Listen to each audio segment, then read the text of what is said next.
ज्ञान दर्शन नायका चारित्राण गंभीर मोक्ष मार्ग देशिका पंचप्रमेति भगवान की एक राधिनाथ भगवान की अंतिम सत्संगति भगवान महावीर स्वामी की आचार्य श्री कुंद भगवंत की आचार्य श्री विमल सागर जी महाराज की आचार्य गुरुदेव सरस्वती सागर जी महाराज की आचार्य श्री भरत सागर जी महाराज की तीन कामिलों करो मुनि राजों की द्वादशांगिरवाणी माता की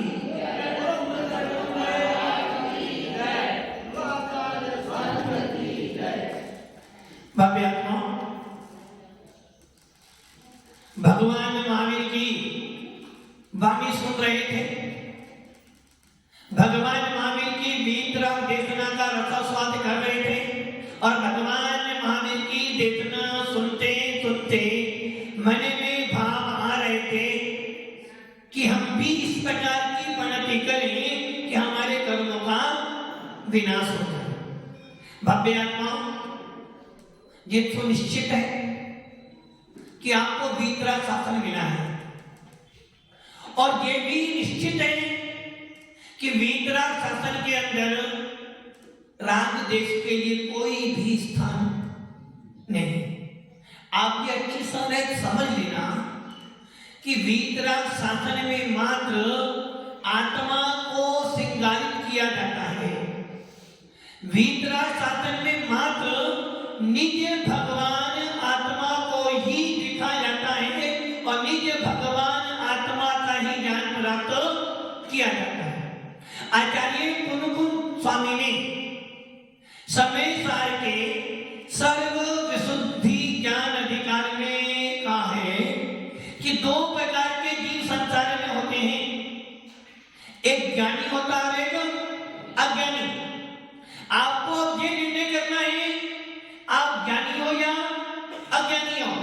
वैसे तो आचार्य कुनकुन स्वामी ने हर आत्मा को ज्ञानी आत्मा कहते संबोधन किया है।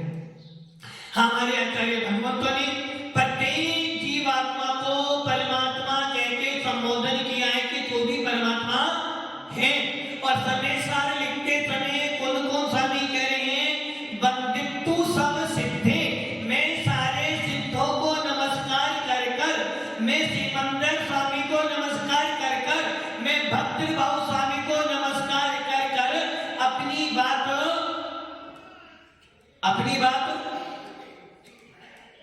आपसे कहूंगा। किंतु आचार्य कुनकुन स्वामी ये भी कह रहे हैं बात मेरी नहीं है, क्योंकि मैं तो छद्मस्त हूं, मैं तो अल्पज्ञानी हूं, मैं तो राग देश से सहित हूं। मेरी बात आगम नहीं है, आगम में जो लिखा है वो मेरे लिए प्रमाणभूत है। और यही कारण है कि हमारे यहाँ किसी भी वस्त्रधारी का वचन प्रमाणभूत नहीं। अशोक जी हमारे यहाँ किसका प्रमाण वचन है? हमारे यहाँ किसका वचन प्रमाणभूत है? दिगंबर साधु का नहीं, हमारे यहाँ तो तीर्थंकरों का वचन प्रमाणभूत है। क्योंकि तीर्थंकरों की देशना से, तीर्थंकरों की दिव्य धमनी से ही हमारे यहाँ द्वादशां की रचना की जाती है। जब तीर्थंकर केवल ज्ञान को प्राप्त करते हैं, जब तीर्थंकर का समोसन लगता है तो भव्य जीवों के निमित्त से, निकट भक्तों के जीवों के निमित्त से जिनेन्द्र देव की सर्वज्ञ भगवान की वाणी खिलती है, गंठन प्रवेश उसको झेलते हैं और आचार्य भगवान उसको लिपिबद्ध कर हमारे सामने रख देते हैं। इसलिए हमारे यहाँ आप्त का वचन, केविनी का वचन, सर्वज्ञ का वचन, 13वें गुणस्थान वर्ती सहयोग केविनी का वचन ही प्रमाणभूत है। जो कि जिनके पास में राग है, द्वेष है, मोह है, कसाई है, उनका वचन पूर्ण रूप से सत्य नहीं है। और जो सत्य नहीं है वो वस्तु का प्रतिपादन नहीं कर सकता। वस्तु का स्वरूप कैसा है, वस्तु कैसी होती है, इसका प्रतिपादन करने के लिए सबसे पहले आपको अपनी आत्मा को श्रृंगारित करना पड़ेगा। यदि आप जिन शासन के अधिपति बनना चाहते हो, नीलेश भैया, यदि आप जिन शासन के स्वामी बनना चाहते हो, संसार का स्वामी बनने के लिए, घर का स्वामी बनने के लिए, दुकान का स्वामी बनने के लिए, विषय कसायों का स्वामी बनने के लिए आपको कुछ भी नहीं करना। अनादि काल से सीख कर आए हो, वही काम बार बार करते हो।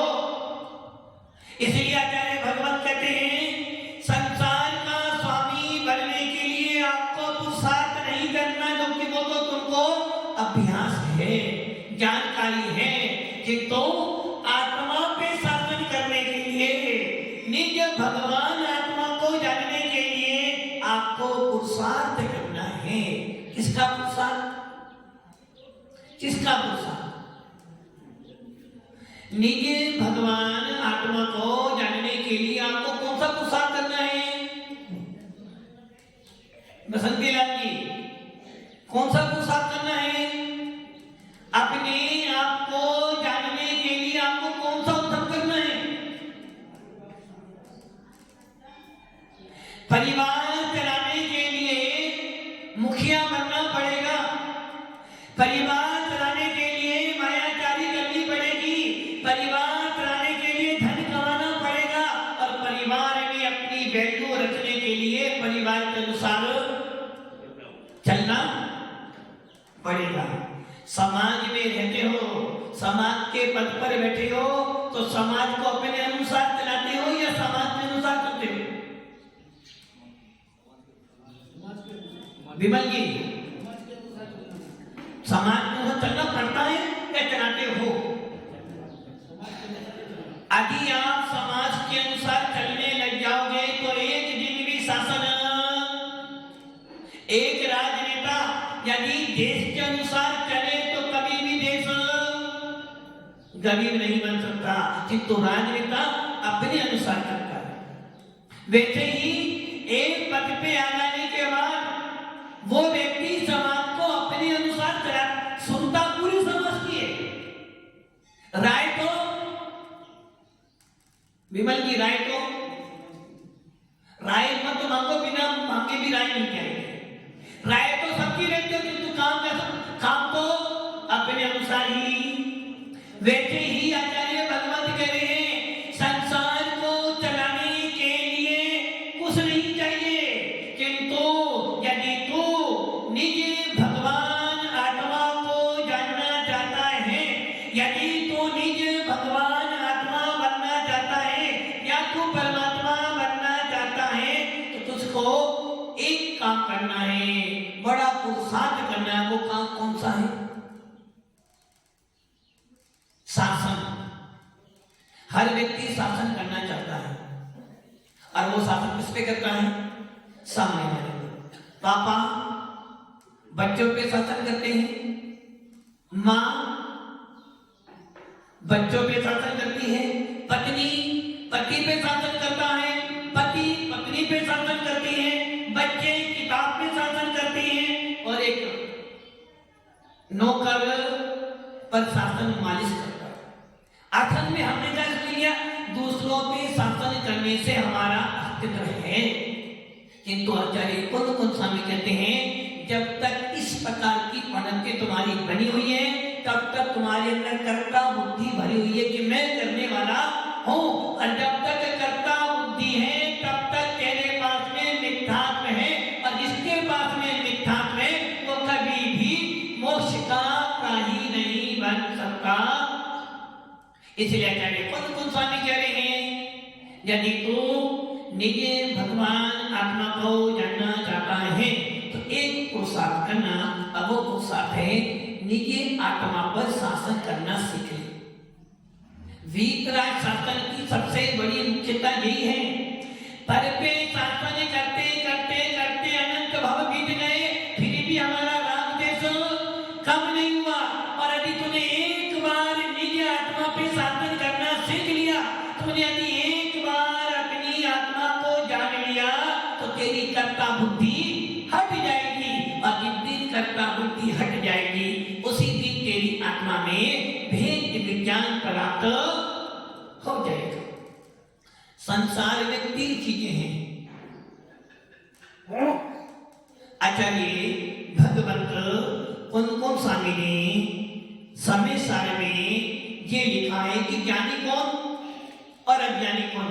अज्ञानी उसे कहा है जो व्यक्ति कर्मों के फल को, जो व्यक्ति कर्मों को और अपनी आत्मा को एकत्व होकर जानता है। कैसे जानता है? कर्म और आत्मा दोनों कैसे हैं? कैसे हैं? एक ही अलग अलग है? अलग अलग है। आप मानते हो क्या? नहीं मानते। महावीर जी मानते हो? नहीं मानते। बस सुना है।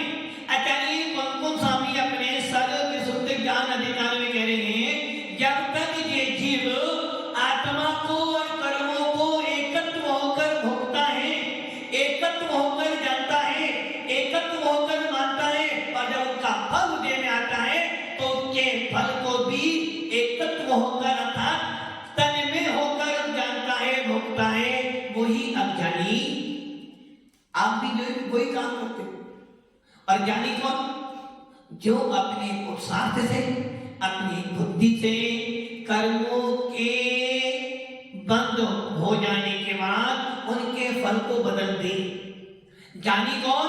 कर्म तो बंद गया, आपने कर्म तो बांधा। किससे बांधा? काये वांग मना कर्म योगा। काय से बांधा? मन से बांधा, वचन से बांधा। कर्म तो बांध लिया। अब कर्म को बांधने के बाद भी जो जीव उन कर्मों को बदल दे, जो जीव कर्म बंद हो जाने के बाद भी मिथ्यात्व का बंद कर लिया, हमने कसायों का बंद कर लिया, अभी वो जीव अपने ज्ञान से, अपने पुरुषार्थ से, अपने भेद विज्ञान से कर्मों को बदल दे। जैसे राजा सैनिक ने किया, कर्म बंद तो किया। जेल होने के बाद भी राजा सैनिक ने क्या किया? मुनि महाराज को मारने के लिए गया, साथ में नरक की आयु का बंद कर लिया, कोई चिंता नहीं की। किंतु जब उसके अंदर ज्ञान उत्पन्न हुआ तो उसने विचार किया, ये तो महामुनिराज है, दिगंबर की मूर्ति है, इनके प्रति मैंने ऐसे भाव बनाए, धिक्कार है मेरे को। क्या करा? कर्म बंद हुआ, उदय में आने वाला था, उदय में आने से पहले ही कर्म को बदल दिया। और जब कर्म को बदल लिया तो क्या हो गया? वही राजा सैनिक भेद विज्ञानी हो गया। वही राजा सैनिक जो मुनियों को मारने जा रहा था, भगवान महावीर का परम श्रोता बन गया। तो ज्ञानी कौन? अच्छा व्यापारी कौन? जो एक दुकान को नीचे कर दे।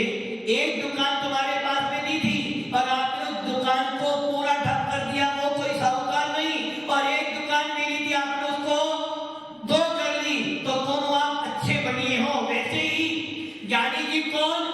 जो कर्म के बंद हो जाने के बाद भी कर्मों के बंद को बदल दे, उसका उत्कर्षण कर दे, अपकर्षण कर दे, संस्मरण कर दे।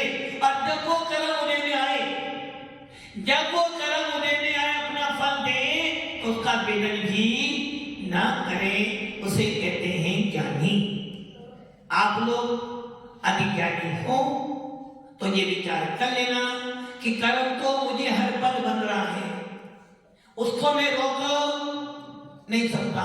यदि रोकना चाहता हूं तो अपने आप को, अपने काय की, वचन की, मन की प्रवृत्ति रोक दे, कर्म अपने आप रुक जाएगा।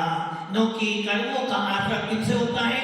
मिथ्यात्व से होता है, परमादि से होता है, अविरति से होता है, अतः असंयम से होता है, योगों से होता है और कसाय से होता है। यदि मैंने अपने आत्मा को मैंने अधीन बातों से रोक लिया, यदि मैंने अपने आप पे शासन करना कर दिया, यदि मैंने अपने ऊपर अनुशासन लगा लिया, तो मेरे ये सारे काम रुक जाएंगे।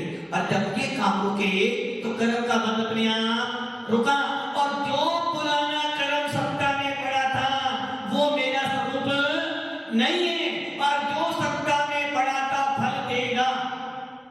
जो कर्म उदय में आना है वो फल जरूर, और जब कर्म उदय में आएगा फल देगा। आपका चिंतन क्या होगा कि मैं एक शुद्ध आत्मा हूं, मैं एक आत्मा हूं, और मेरा स्वरूप क्या है जानना और देखना। कर्म आप चिंतन कर रहे थे, कर्म उदय में आया और आपको पता भी, अभी आप यहां बैठे हो, क्या आपको कर्म बंद नहीं हो रहा? क्या कर्म उदय में नहीं आ रहे? आ तो रही है, किंतु आपने अपने उपयोग को कहां लगा दिया? भी आपने अपने उपयोग को अपनी ज्ञान ज्योति में लगा दिया है। आपने अपने मन को, वचन को, काय को अपने आत्मा के पुरुषार्थ में लगा दिया है।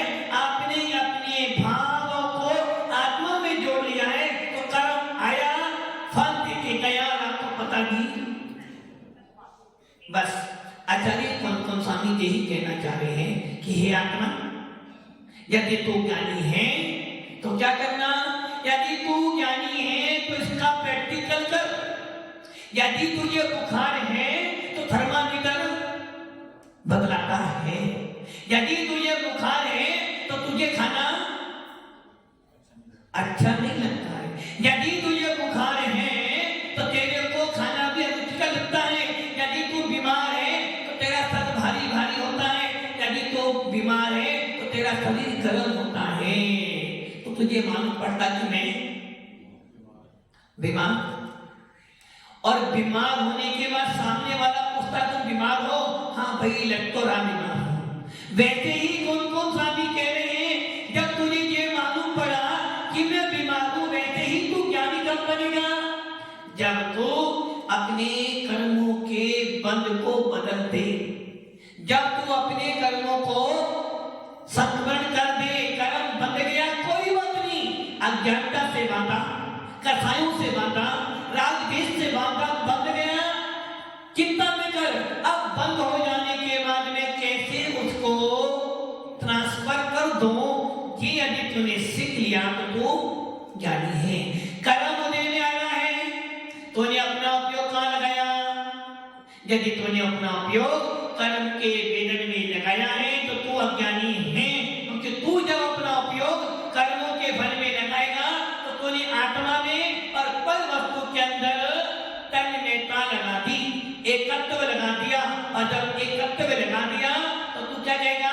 मैंने ये कर्म किया, ये कर्म मुझे दुखी करता है, ये मुझे दुखी करता है, ये मुझे सुखी करता है। बस यही तेरी मानता गलत है। और जब कर्म उदय में आया तो उन्हें चिंतन किसका किया?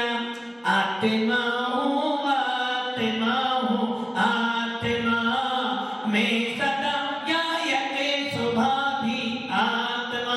तूने जब कर्म का उदय आ रहा था, तूने अपनी आत्मा का चिंतन किया, तूने अपनी आत्मा का वेदन किया, तूने अपने भगवान आत्मा में अपना उपयोग लगाया, तो कर्म आया। और अभी बाहर कौन आ रहा है, कौन जा रहा है, आपको पता चल रहा है क्या?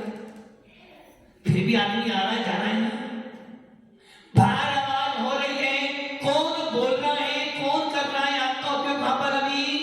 तो बस यही स्थिति जब बनती है, जब एक मुमुक्षु, एक ज्ञानी, एक भेद विज्ञानी यदि अपने उपयोग को अपने में लगाता है, कर्म आता है और चला जाता है, हमें पता भी, बस वो ही ज्ञानी है, वही भेद विज्ञानी है, वही सच्चा मुमुक्षु है। इसीलिए भव्य आत्माओं आचार्य कुंद स्वामी आपको बार बार संबोधन दे रहे कि हे ज्ञानी, हे चेतन, कर्म को आएगा, कर्म को बनेगा। तुम्हारी बात क्या है? चौदहवें गुणस्थान तक कर्म अपना फल दे रहा है, 13वें गुणस्थान तक भी कर्म बंद होने के बाद सत्ता में जो पड़ा है वो कर्म अपना फल दे रहा है। एक केवली भगवान को भी, एक सहयोग केवली को भी कर्म फल दे रहा है, किंतु वो आत्मा को आत्मा में स्थापित कर चुका है, इसीलिए उसको अब कर्मों के फल से कोई प्रयोजन नहीं है। वैसे ही आप किंतु अपनी आत्मा में निवास करते हो। यदि आपका उपयोग अपने अंदर लगा है तो दुकान भी तुम्हारे लिए जंगल है, और जंगल में तो रहते हो, किंतु आपका उपयोग बाहर भाग रहा है तो कोई मतलब। इसलिए अपने उपयोग को स्थिर करो, अपने में लगाओ, अपना मोक्ष मार्ग प्रशस्त करो। ओम नमः शिवाय।